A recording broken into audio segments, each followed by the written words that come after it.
Hey, what's up mga lods? Share ko lang mga lods itong napakaliit na bagay na ito. Thermostat at temperature sender. So itong maliit na bagay na ito ay maaari ito yung hahantong sa pag-overhaul ng iyong makina pag hindi nyo to binibigyan ng pansin.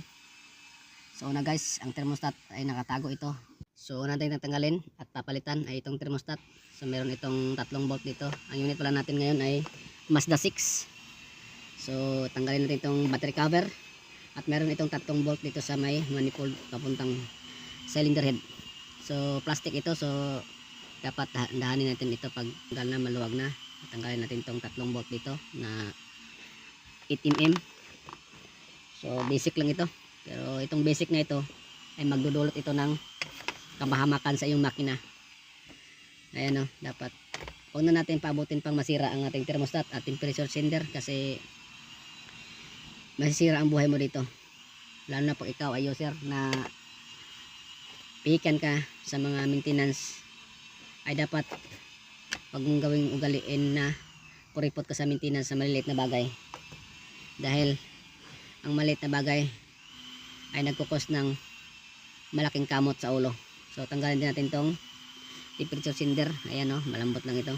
So gamit na tayo ng 19 socket nito, deep socket 19. So ayan o, tanggal na. So napakarami na rin. So nating abutin pa na masiraan ka sa daan, at huwag nating abutin pa na masira siya. Dapat hindi pa sira ay papalitan na para walang problema, para alright goods na goods talaga. Pag wala kang goods na goods, wala kang alright PB. So ganyan lang. So kabit natin, higpitan natin na konti lang higpit. Huwag natin masyado higpitan kasi plastic yan. So itong thermostat tanggalin na rin natin to, at papalitan na rin natin to. Yan, at brush-brushin natin para medyo makinis-kinis naman yung housing nya at hindi maglilik. Alright bebe, pag may alright bebe, gusto talaga. Ayan o, kitang-kita nyo naman, binabrush ko yan para makintab talaga, makinis ang housing nya at lapatan ng kanyang rubber o-ring sa may thermostat. Yan lang. So yan, kakabit na natin. O, kita nyo naman, sinaw na yan, bagong bago na yan. So wala ka nang isipin ito pag nakabit mo na to, kasi itong temperature thermostat pag nag-lock ito, hindi na to gagana, mag-overheat ang makina mo. E paano kung nasa gitna ka ng disyerto o sa gitna ng kagubatan, wala ka ng paano ang gagawin mo?